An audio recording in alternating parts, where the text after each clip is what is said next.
नमस्कार साथियों, स्वागत है आप सभी का एक बार पुनः आदि शंकर एकेडमी के ऑनलाइन प्लेटफॉर्म पर। मैं पंकज हल्दकर प्रतिदिन की तरह आज फिर एक बार आप लोगों के बीच में उपस्थित हो गया हूं पॉलिटी विषय पढ़ाने के लिए। यह क्लास न केवल वर्ग 3 चयन परीक्षा के अभ्यर्थियों के लिए बल्कि आप किसी भी एग्जाम की तैयारी कर रहे हैं और वहां पॉलिटी विषय आपके लिए पूछा जा रहा है आपके एग्जाम में, तो आपके लिए लाभदायी सिद्ध होने वाली है। तो चलिए चलते हैं आज की क्लास के पहले प्रश्न पर। और पहले प्रश्न में आपसे क्या बोला जा रहा है, कह रहा है कि लोकसभा में कितने सदस्यों, मतलब सदस्य कौन से, एंग्लो इंडियन सदस्यों की बात कर रहा है जिनको राष्ट्रपति मनोनीत करता है। तो आपको पता होगा कि राष्ट्रपति विधानसभाओं में, राज्य की विधानसभाओं में एक एंग्लो इंडियन को और लोकसभा में 2 एंग्लो इंडियन को मनोनीत करता था। किंतु 2019 में आपका एक संविधान संशोधन होता है, 104वां संविधान संशोधन। कौन सा संविधान संशोधन? 104 नंबर का आपका संविधान संशोधन होता है। और इसके तहत जो राष्ट्रपति लोकसभा में 2 सदस्यों को मनोनीत करता था और राज्य की विधानसभाओं में एक एंग्लो इंडियन सदस्य को मनोनीत करता था, और वह क्या कर दिया गया है, समाप्त कर दिया गया है। तो 2019 में होता है 104वां संविधान संशोधन। इसके तहत यह प्रावधान होता है कि जो एंग्लो इंडियन है उनको मनोनीत करने की प्रक्रिया क्या है, खत्म कर दी जाती है। और यह प्रभावी होता है आपका 25 जनवरी 2020 से। ठीक है, तो करेक्ट आंसर होने वाला है ऑप्शन नंबर डी। 2 सदस्यों को मनोनीत किया जाता था किंतु वर्तमान में नहीं किया जाता है। 2019 में एक संविधान संशोधन होता है, 104वां संविधान संशोधन, जिसके तहत अब यह प्रक्रिया बंद कर दी गई है। ठीक, आगे बढ़ते हैं और चलते हैं अगले क्वेश्चन पर। तो यहां आपका संविधान संशोधन आया, तो संविधान संशोधन के बिहाफ में आप लोगों में से किन्हीं ने कमेंट बॉक्स के माध्यम से क्वेश्चन पूछा था कि अब तक कुल कितने संविधान संशोधन हुए हैं। तो अब तक कुल जो संविधान संशोधन हुए हैं वो 106 संविधान संशोधन हुए हैं। कितने हुए हैं भाई? 106 संविधान संशोधन हुए हैं। और आखिरी वाला जो संविधान संशोधन हुआ था 2023 में हुआ था। कब हुआ था? 2023 में हुआ था। ठीक है, तो अब तक कुल 106 संविधान संशोधन हुए हैं। लास्ट वाला जो हुआ है आपका 2023 में हुआ है। ठीक है, आगे बढ़ते हैं। तो अच्छा, इसमें बात कर लें आपका जो 104वां संविधान संशोधन, इसमें ये तो हटाया ही गया था इसका प्रावधान कि एंग्लो इंडियन जो होता है उनको राष्ट्रपति मनोनीत करते हैं। साथ ही साथ इसमें आपके SC ST का जो आरक्षण सीटें होती हैं उनकी समय सीमा को 10 साल और एक्सटेंड कर दिया गया है, 10 साल और बढ़ा दिया गया है। तो 104 संविधान संशोधन जो 2019 में होता है उसमें SC और STों के लिए जो सीटें रिजर्व होती हैं उनके आरक्षण की समय सीमा 10 साल एक्सटेंड कर दी गई। और एंग्लो इंडियन जो विधानसभाओं और लोकसभा में मनोनीत होते थे उनको क्या कर दिया गया है, समाप्त कर दिया गया है। और अभी तक कुल कितने संविधान संशोधन हुए हैं? 106 संविधान संशोधन हुए हैं। लास्ट वाला जो संविधान संशोधन वो 106 नंबर का था जो कि 2023 में होता है। ठीक है, चलिए आगे बढ़ते हैं।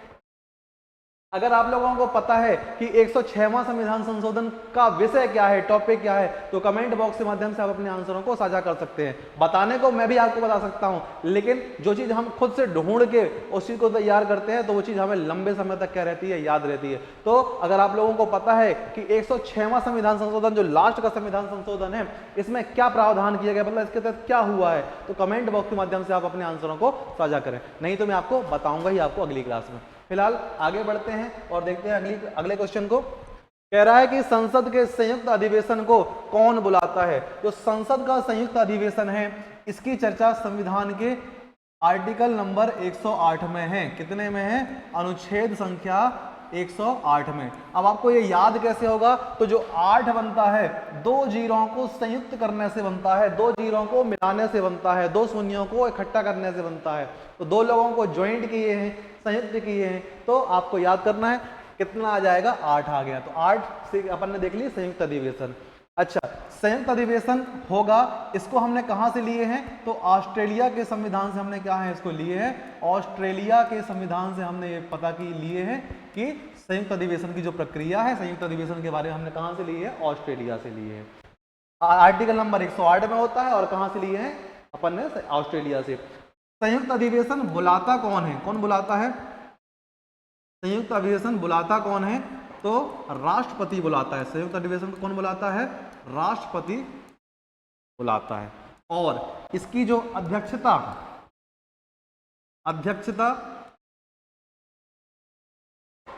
कौन करता है? आपका लोकसभा अध्यक्ष। लोकसभा अध्यक्ष, अगर लोकसभा अध्यक्ष नहीं है, किसी कारणवश उपस्थित नहीं है, तो लोकसभा का उपाध्यक्ष या राज्यसभा का उपाध्यक्ष या उपसभापति।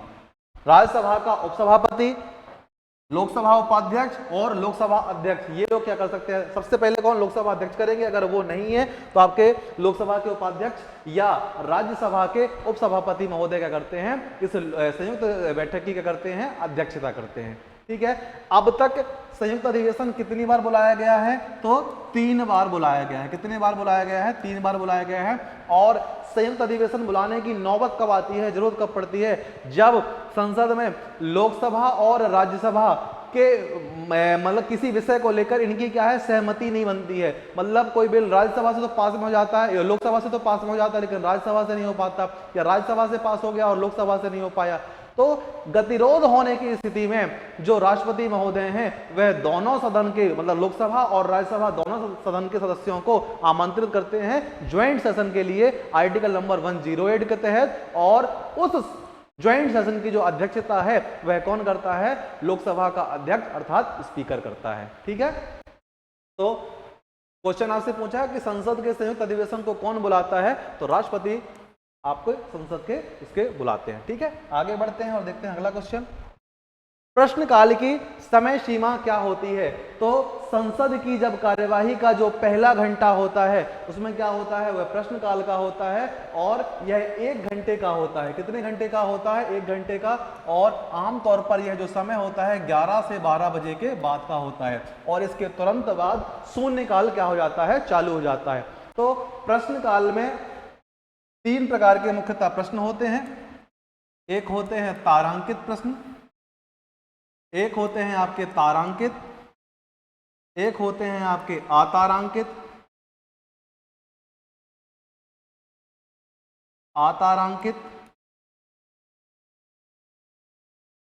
और एक होते हैं अल्प, एक होते हैं आपके अल्प काल वाले समय, है ना।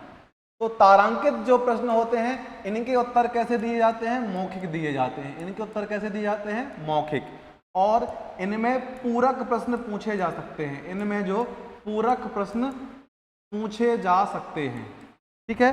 अतारांकित जो होते हैं इनका जो आंसर होता है वह संसद पटल पर लिखित रूप में दिया जाता है ना। काय में दिया जाता है? लिखित रूप में दिया जाता है। और इनमें जो है आप पूरक प्रश्न नहीं पूछ सकते। इनमें पूरक प्रश्न नहीं पूछ सकते हैं। ठीक है। तो आपका जो प्रश्न काल है ये आपके लिए इंपॉर्टेंट होता है। इसमें 3 प्रकार से प्रश्न पूछे जाते हैं, तारांकित, अतारांकित और आपका जो इसमें है अल्प सूचना प्रश्न। कौन आता है? अल्प सूचना प्रश्न इसमें आपके आ जाते हैं। ठीक है। अल्प सूचना प्रश्न। तो लोकहित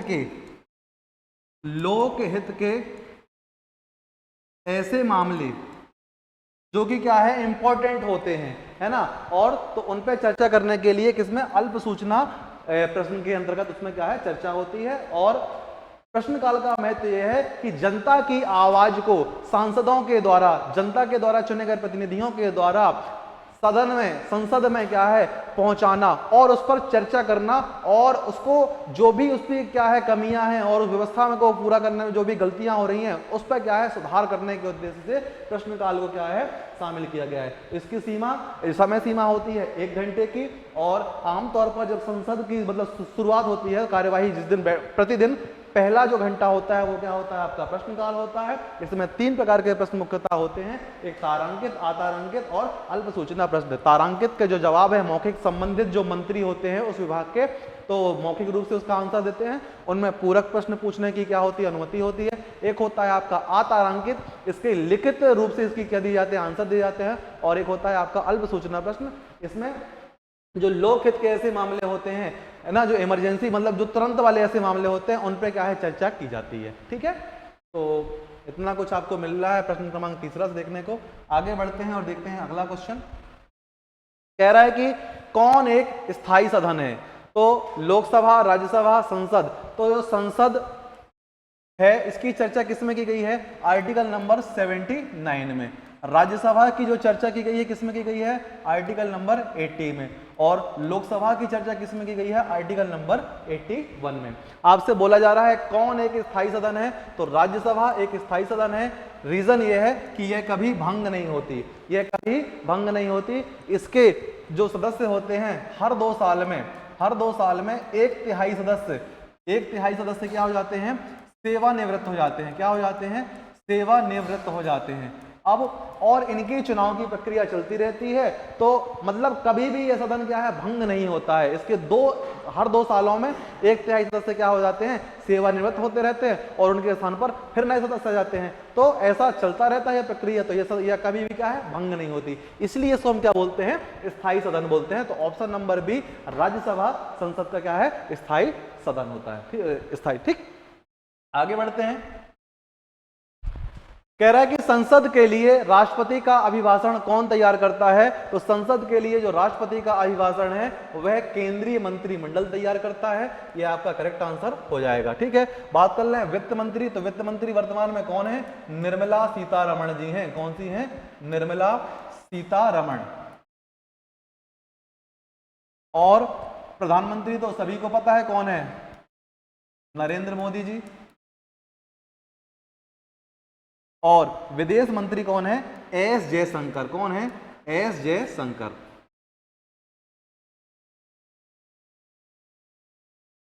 एस जयशंकर।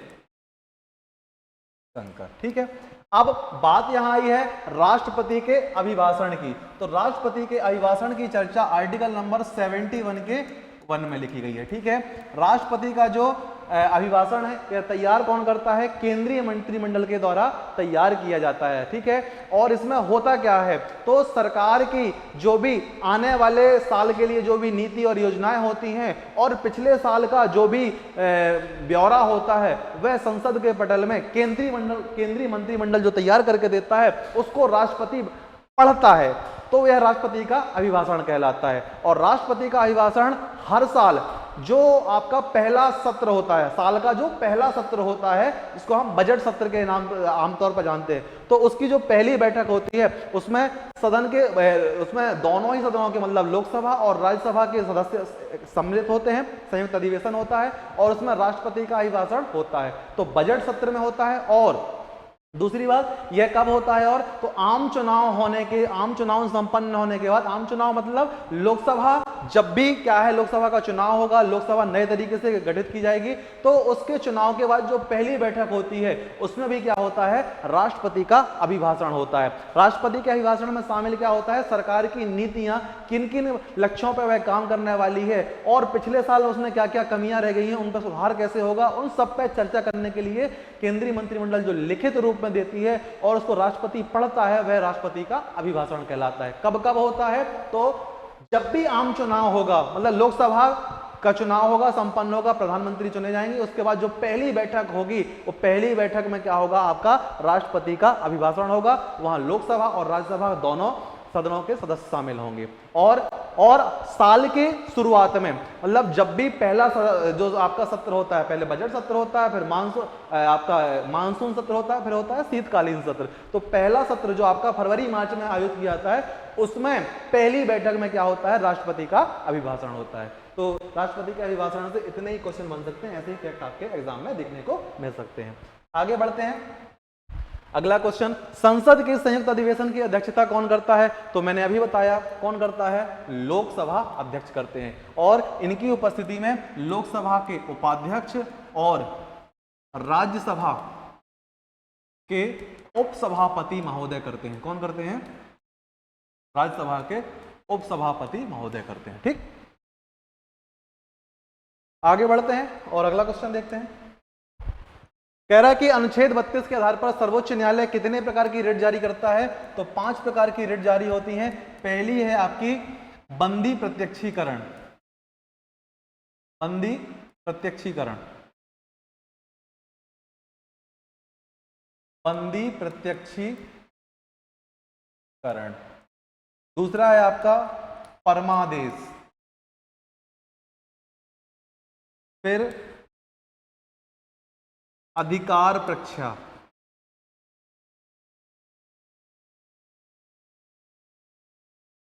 फिर उत्प्रेषण और 4 हो गए, 5वां प्रतिषेध।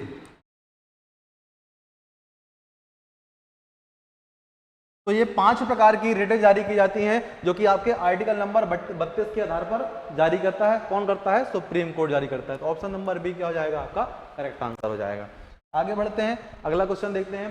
बंदी को 24 घंटे के अंदर न्यायालय के सामने पेश किया जाएगा, यह कहलाता है आपका बंदी प्रत्यक्षीकरण के अंतर्गत आपका आता है कि 24 घंटे के भीतर जिस व्यक्ति को पुलिस द्वारा गिरफ्तार किया जाता है, बंदी बनाया जाता है, यात्रा के समय को छोड़कर 24 घंटे के भीतर उसको क्या किया जाएगा? न्यायालय में प्रस्तुत किया जाएगा। ठीक है,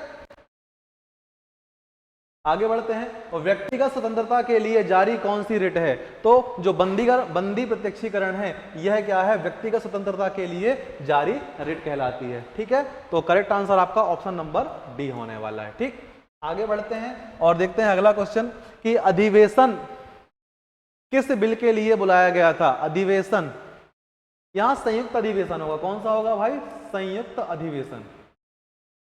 संयुक्त अधिवेशन पहली बार किस बिल के लिए बुलवाया गया था? आपका ये क्वेश्चन है। तो जब पहली बार संयुक्त अधिवेशन बुलाया गया था, वो दहेज निरोधक अधिनियम के लिए बुलाया था और वर्ष 1961 का वह समय था जब क्या है? संयुक्त अधिवेशन पहली बार बुलाया गया था। ठीक है, डाउडी एक्ट जिसको बोलते हैं, दहेज निरोधक अधिनियम के लिए बुलाया था पहली बार संयुक्त अधिवेशन। आपका ऑप्शन नंबर है दहेज निरोधक अधिनियम है ना, 1961 में जो कि आता है, इसके लिए पहली बार क्या है? बुलाया गया था। वर्तमान में कुल कितने मूल कर्तव्य हैं? तो वर्तमान में तो कुल कितने हैं? 11 मूल कर्तव्य हैं। और मूल कर्तव्यों को कब जोड़ा गया था? 42वें संविधान संशोधन। कब जोड़ा गया था? 42वें संविधान संशोधन 1976 के तहत जोड़ा गया था। और 1976 में कितने मौलिक कर्तव्य जोड़े गए थे? 10 मौलिक कर्तव्यों को जोड़ा गया था। 11वां जो जोड़ता है वह आपका 86वां संविधान संशोधन होता है जो कि 2002 में होता है। इसके तहत 11वां मौलिक कर्तव्य जोड़ा गया था। उसमें प्रावधान यह था कि जो 6 से 14 साल के आयु वर्ग के बच्चे हैं, इनको निःशुल्क व अनिवार्य शिक्षा उपलब्ध कराई जाएगी। ठीक है, निःशुल्क और अनिवार्य शिक्षा उपलब्ध कराई जाएगी। तो करेक्ट आंसर क्या है? Option number B. वर्तमान में तो कितने हैं? 11 मौलिक कर्तव्य हैं, ये मूल कर्तव्य हैं।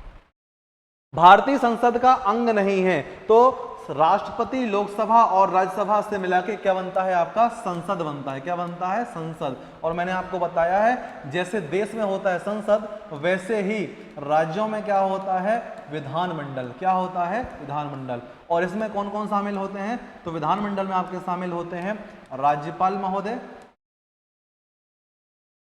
और विधानसभा और विधान परिषद। और कौन होते हैं? विधान परिषद। ठीक है, वर्तमान में 6 ऐसे राज्य हैं जहां विधान परिषद क्या है? बाकी राज्यों में विधान परिषद देखने को नहीं मिलती है। ठीक है, तो करेक्ट आंसर है आप संसद का अंग नहीं है, तो ऑप्शन नंबर ए जो उपराष्ट्रपति है यह संसद का अंग नहीं। ठीक, तो फिर आज की क्लास में इतना ही। और उम्मीद है कि आप लोग मन लगाकर पढ़ाई कर रहे होंगे और अपने लक्ष्यों को पाने के लिए क्या है? एकदम सजग होंगे और अपने कर्तव्यों का अच्छे से निर्वहन कर रहे होंगे। इसी आशा से कि आप लोग मन लगाकर पढ़ाई कर रहे हैं, अब वक्त हो चला है आपसे विदा लेने का। तब तक के लिए जय हिंद, टेक केयर, बाय बाय।